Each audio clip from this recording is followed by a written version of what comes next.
Donc on va reprendre dans le chapitre 2 sur le mécanisme de diversification des êtres vivants.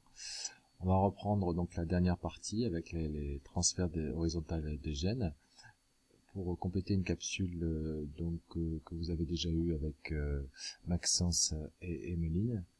Donc concernant ce transfert horizontal des gènes, vous avez donc dans votre livre un document concernant un transfert horizontal dans les populations japonaises, où on s'aperçoit que les Japonais sont capables de faire une digestion d'une molécule qui se digère normalement pas dans l'espèce humaine. Donc ceci s'explique par le transfert d'un gène bactérien qui n'existe pas dans le tube digestif de ces populations.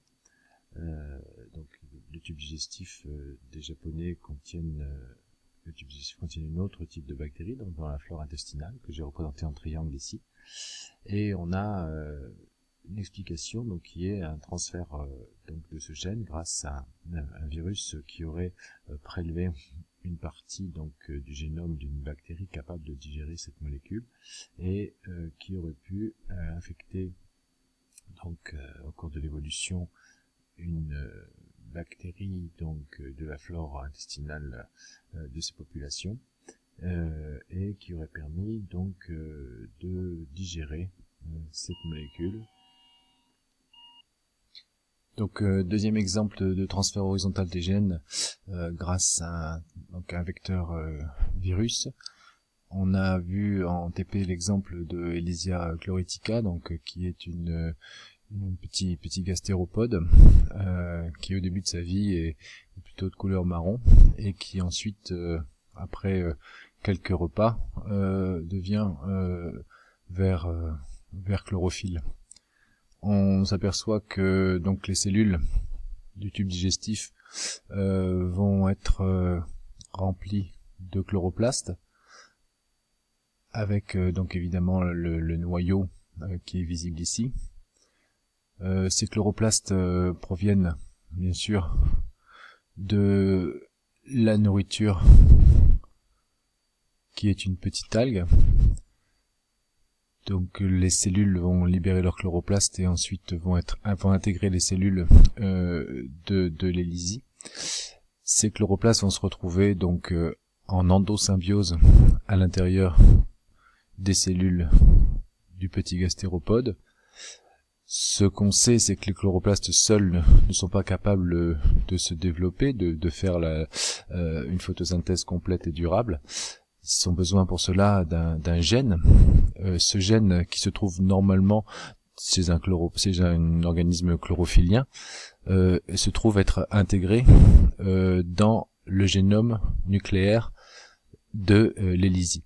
Ceci donc n'était possible que grâce à un mécanisme de transfert horizontal de gènes, donc avec un virus qui a intégré le gène qui va permettre au chloroplaste de se développer et de survivre et de pouvoir fonctionner durablement. Et ce virus, au cours de l'évolution, a intégré le génome de l'hélicie et qui se trouve donc maintenant transmis de façon héréditaire à tous les descendants. On a donc ici à la fois une symbiose et un transfert horizontal des gènes. Autre exemple très intéressant donc concernant le placenta de certains primates, qui donc forme un syncytiotrophoblaste, donc c'est-à-dire une zone dans laquelle les cellules fusionnent. Ceci donc est possible grâce à un gène qu'on trouve donc dans un virus qui est capable lui aussi de faire fusion, donc une fusion cellulaire. Ce virus a donc transmis donc lors de l'évolution ce gène qui permet donc de créer ce syncytiotrophoblaste chez ces primates, dont l'espèce humaine. Vous avez vu aussi que ce gène était lui aussi responsable de chez l'homme, donc chez les mâles, de la fusion de cellules musculaires. Ce qui explique donc la plus grosse puissance musculaire chez les hommes, grâce encore une fois à cette même molécule, donc le syncytine, provenant donc d'un rétrovirus.